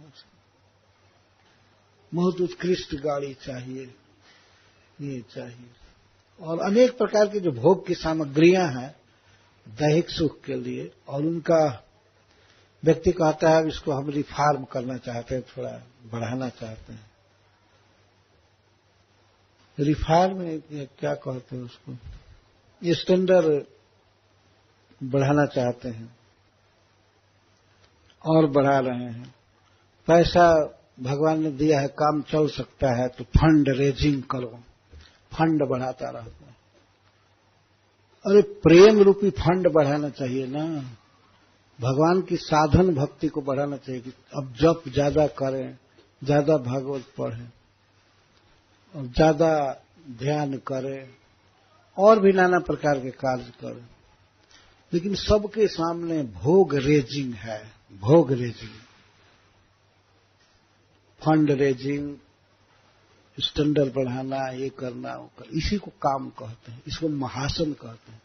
इसका कभी पेट नहीं भरेगा इस शत्रु का, और ये भीतर रहता है। अर्जुन को भगवान ने बताया कि रहता कहाँ है, इंद्रियों पर, मन पर, बुद्धि पर यह स्थान करके रहता है। इसको तो कोई पहचान भी नहीं पाएगा कि शत्रु भीतर लगा हुआ है। काम सारा एक कर रहा है और अलक्षित है, और व्यक्ति झूठ है, सोच लेता है हिरण्यकश्यप जैसा कि ये हमारा शत्रु है, ये हमारा शत्रु है। प्रहलाद महाराज कहते हैं कि तुम्हारे शत्रु, 6 शत्रु तुम्हारे भीतर है, और तुम उन शत्रुओं को नहीं पहचान रहे हो और भगवान को शत्रु कह रहे हो। छी, तुम्हें लज्जा नहीं आती है? ये जब कहे प्रहलाद महाराज तब वो जान मारने की एकदम सोच लिए, तो अपने हाथ से मारूंगा। और कहता है जो मरने वाला होता है उसकी बातें ऐसे ही अटपटांग निकलती है जैसे तुम्हारी निकल रही। मैं बाप हूं ना, और मुझको शिक्षा दे रहे हो, अब मैं तुमको मारूंगा। अब तक तो मैं सोचता था कि अपने हाथ से तुम्हारा वध नहीं करूंगा, लेकिन आज अब मैं मारूंगा और देख लेता हूं कि तुम्हारा हरि कहाँ है और तुम्हारी रक्षा कैसे करता है। इतना कह करके बांधा तो था खंभे में, और 1, 2, 3 बोलने वाला था, तब तक तो खंभे से भगवान प्रकट हो गए और उसको मार दिए। तो वास्तव में उस समय प्रहलाद जी कहते हैं कि तुम शत्रुओं को पहचानते नहीं हो, तुम इतने अज्ञ हो। कौन शत्रु है और किसको शत्रु मान रहे हो? भगवान को शत्रु मान रहे हो। मान रहा था हिरण्यकश्यप भाई की हत्या करने का। तो प्रहलाद महाराज कहते हैं कि तुम्हारे जैसे अज्ञ लोग भीतर के शत्रुओं को जीत नहीं पाते हैं और मानते हैं कि हमने 10 दिशाओं को जीत लिया। 10 दिशा में जितने हमारे शत्रु हैं सब हमारे बस में, और मन में बसा हुआ शत्रु का पता भी नहीं लगता। तो भगवान यही कहते हैं, कामय स क्रोधय स रजोगुण समुद्भव महासनो महापापमा, ये महापापी है। विद्धि एनम यह वैरिणम, इस वैरी को पहचानो, इसको पहचानो। तो अर्जुन ने कहा कहां रहता है इंद्र? भगवान क्या कहते हैं कि इंद्रिय मन बुद्धि इसके अधिष्ठानम उच्चते, इसके अधिष्ठान है, ये यहां रहता है, अपने भीतर ही बसा हुआ है। तो अरयः का मुख्य अर्थ ये नहीं है कि बाहरी शत्रु, बाहरी शत्रु उतने बलवान नहीं होते हैं। भीतरी शत्रु, प्रत्येक जीव के अंतःकरण में बसा हुआ शत्रु, जो कृष्ण से प्रेम करता है, जो लोग भगवान से प्रेम करते हैं, उनके शत्रु उसी तरह से नष्ट हो जाते हैं जैसे विष्णु जिनके पक्ष में है उनके सामने असुर नहीं ठहरता। विष्णु पक्षा निवासुरा। तो इसलिए इससे प्रेम करना चाहिए। उनका कहने का आशय नामकरण कर रहे हैं कि भगवान का गुण गा रहे हैं जो भी है बता रहे हैं। यह तस्मिन् महाभागा प्रीतिम कुर्वन्ति मानवा नारयो भी भुवन्ते तन विष्णु पक्षा निवासुरा। सबसे बड़ी विजय जीव की क्या है कि विषय भोग की वासना न रहे, ये सबसे भारी विषय है वास्तव। विषय भोग की जो लालसा बनी हुई है, कई प्रकार के विषय हैं, चाहे देखने के, सुनने के, खाने के, पीने के, टच करने के, और भी मन में बसी हुई है वासना, जो भी मान सम्मान आदि की, स्वर्ग की, मोक्ष की। और इस वासना को कौन इकट्ठा करता है, कहां रहता है? तो काम इसी को कहते हैं, विषय भोगेच्छा, इसको काम कहा जाता है। तो महासन है, महापापी है और बैरी है। जीव का वास्तविक सुख है कृष्ण का स्मरण करना, भक्ति करना, कृष्ण में लगे रहना, लेकिन ये बैरी काम आत्मा को हमेशा गिराने की चेष्टा करता है। तो इसीलिए इसको बैरी कह रहे हैं भगवान, ये बैरी है। उसको उसका जो वास्तविक सुख है भगवान से मिलने वाला, उसको लेने नहीं देता है, इस कारण से बैरी है, तिरोहित रखता है। इसीलिए मारने के लिए भगवान कहते हैं, जहि शत्रु महाबाहो काम रूपम दुरासदम। इस काम रूपी बलवान शत्रु को जीतो, मारो, जही का अर्थ हत्या करो, खत्म करो। इसके बाद भगवान बताते हैं कहां कहां रहता है। आखिर शत्रु को पता लगेगा कहां है, तब न मारा जाएगा। तो भगवान बताए अधिष्ठान, मनोबुद्धि अहंकार इंद्रिय अस्याधिष्ठान उच्यते, ये इसके स्थान है। भगवान हुलिया बता रहे हैं कि दुश्मन कहां रहता है, इसको मारो। तो काम पाप कराता है।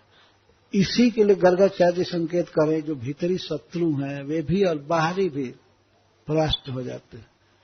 मनुष्य बाहरी शत्रुओं को तो देख लेता है कि हमारा धन ले रहा है और हमसे होड़ ले रहा है, ये कर रहा है, वो कर रहा है, लेकिन सबसे बड़ा धन विवेक धन, भक्ति धन लूट रहा है, उसका सुख नहीं लेने देता है। तो काम अंतःकरण में बसा हुआ भीतरी शत्रु ही बहुत बलवान है। तो इससे प्रेम करने वाले लोगों में ये सब काम क्रोध आदि नहीं रह जाते। कृष्ण का जहां प्रेम छा जाता है वहां पर क्या विषय वासना रहेगी। तो इसलिए कहते ये तस्मिन महाभागा प्रीतिम कुर्वन्ति मानव। इस बच्चे में, इस कृष्ण में जो प्रसन्न रहेंगे, सुख मानेंगे, इससे प्रेम करेंगे, तो विषयों में उनका प्रेम नहीं रह जाता है, विषय वासना का आकर्षण समाप्त हो जाता है।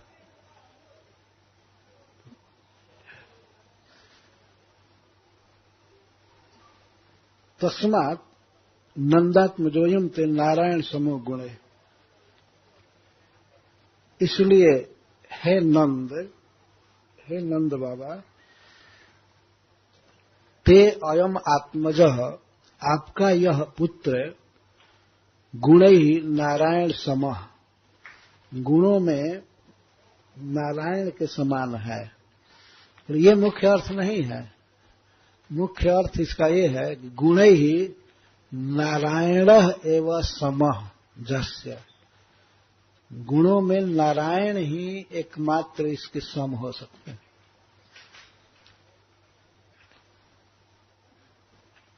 उपमेय और उपमान, तो ऐसा अगर कहा जाए कि गुणों में नारायण ही इसके सम है, तो इसका अर्थ है कि नारायण की न्यूनता कही जा रही है। नारायण इसके सम है गुणों में, अर्थात यह तो परिपूर्ण है ही, एक व्यक्ति केवल इनके समकक्ष कुछ कुछ हो सकता है, वो है नारायण। ऐसा नहीं इसका अर्थ है कि गुणों में यह नारायण के सम है, इसका मतलब नारायण ही स्टैंडर्ड है, परिपूर्ण है, और ये भी कुछ गुण अर्जन करते करते उनके समान हो गया, ऐसा अर्थ नहीं है।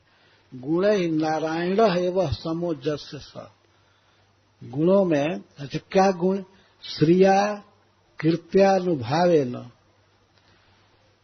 श्री में सौंदर्य में या धन में, धन की दृष्टि से, कीर्ति की दृष्टि से, कीर्ति में और प्रभाव की दृष्टि से केवल नारायण ही इसके सम हो सकते हैं। अतः गोपा यस्व समाहित, आप समाहित चित्त से, एकाग्र मन से, बड़े सावधानी से इस बच्चे की रक्षा कीजिए। परंतु इसका एक और अर्थ भी है कि यह बच्चा आपके गुणों में नारायण के समान है। नंद बाबा यही समझ रहे हैं, वो ये नहीं समझे कि गुणों में नारायण ही इसके समान हो सकते हैं। नहीं, इतना बढ़ाकर तो नहीं समझते। पर गर्गाचार्य जी तो यथार्थ वक्ता हैं, स्वयं भगवान का वर्णन कर रहे हैं, परब्रह्म परमात्मा का। तो कहते हैं नारायण ही इसके समान हो सकते हैं। तो ठीक है, गर्गाचार्य जी जो समझते हैं वो तो है ही मधुर, पर नंद बाबा जो समझते हैं वो भी बहुत बड़ी बात। यह बच्चा गुणों में नारायण के समान है, ये कम नहीं है, वास्तव में बहुत अच्छा लग रहा है। भगवान नारायण की महत्ता सर्व जगह विख्यात है, जगत की सृष्टि करते हैं, प्रलय करते हैं, सब कुछ। तो नारायण के समान यह है। गोपाय समाहित, इसके दो अर्थ हैं। इस बच्चे की सुरक्षा कीजिए सावधानी से, और एक अर्थ है कि मैं जो कहा हूं नंद महाराज, इसको बिल्कुल छिपा करके रखिएगा, हमारी बात को।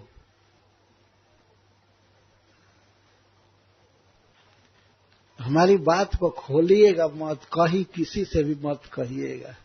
यह भी एक अर्थ है। गोपाय सो गोपन कीजिए, हम जो कहे हैं कहीं बताइए मत, कहीं कहिए मत। नारायण के समान आपका पुत्र है, इसको भी कहीं बताइए मत।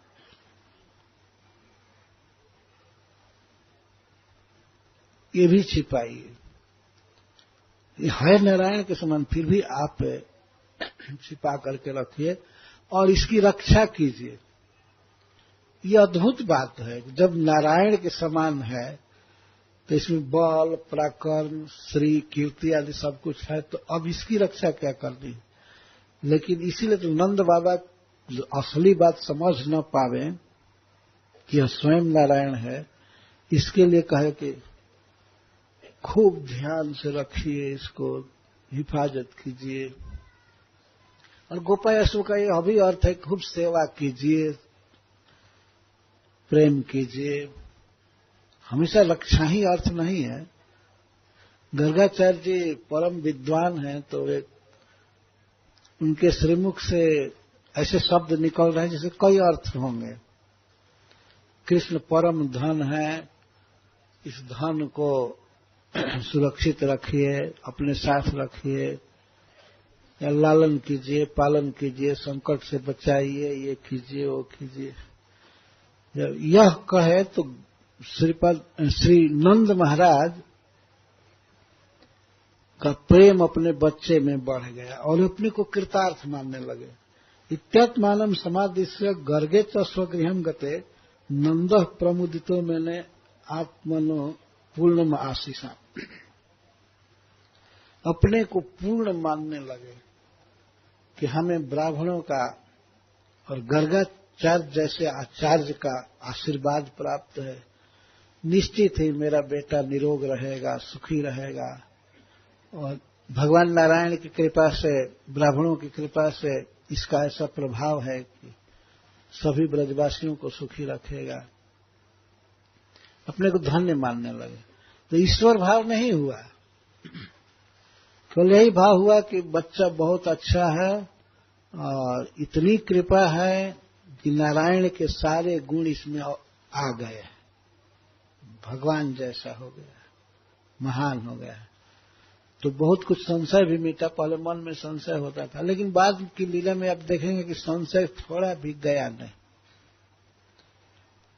हमेशा तो लीला होती रहती थी, कोई न कोई असुर आता था और बड़ा भयंकर कार्य होता था, कृष्ण रक्षा कर लेते थे। तो ये लोग कहते थे कृष्ण निश्चित मनुष्य नहीं है, ये कोई देवता है।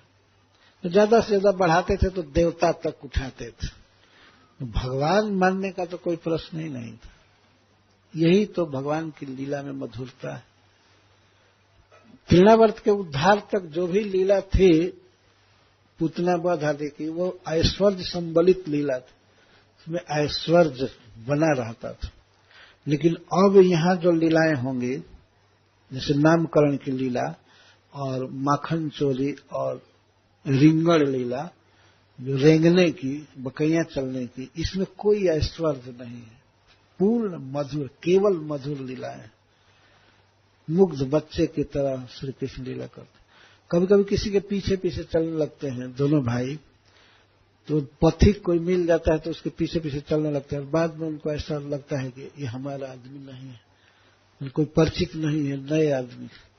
तो फिर लौट आते हैं भकुआए हुए, जल्दी जल्दी अपने घर जाते हैं, बकैया चलते हुए ही। और कभी बछड़े पर चढ़ जाते हैं या गाय पर, उसके सींग पकड़ने लगते हैं, तो माँ आकर के हटाती है, जल्दी ले जाती है। ये सब लीलाएं हैं। कल रिंगण लीला का वर्णन किया जाएगा। श्री कृष्ण रेंगते हैं, रेंगने का अर्थ है पैर से चल नहीं सकते। पूरे सभी लोग पहले देह को घसीट करके चले हैं बचपन में, वो लीला भी भगवान किए हैं। और इसके बाद ब्रजवासियों के घर में दही और माखन की चोरी, ये लीला है। चोरी की हद हो गई तब बांध दिए गए। ये सब ऐश्वर्य की लीला। लेकिन फिर दामोदर लीला में भी ऐश्वर्य उठ रहा है, जैसे 2 अंगुल रस्सी का घटना। पर फिर भी मां यशोदा बांधने का हठ करके बांध ही दी। कितना भी ऐश्वर्य शक्ति उदित हो रही थी, लेकिन भगवान हार गए। भगवान की ऐश्वर्यमय शक्ति हार गई, अंत में भगवान बंध गए। ये सब लीलाएं हैं। और एक और अभिलाषा हो रही है कि जन्माष्टमी के दिन बहुत भक्तों को चांस देना चाहिए अपने इष्ट देव भगवान कृष्ण के बारे में बोलने का। दिन भर समय रहेगा तो उनके किसी न किसी गुण, विशेषता या विनय, अभिलाषा को व्यक्त करना चाहिए। बेटर है कि अपना लिख लेना चाहिए और केवल भगवान के विषय में ही बोलना है। वाणी से उनके बारे में कुछ न कुछ 2 लाइन 4 लाइन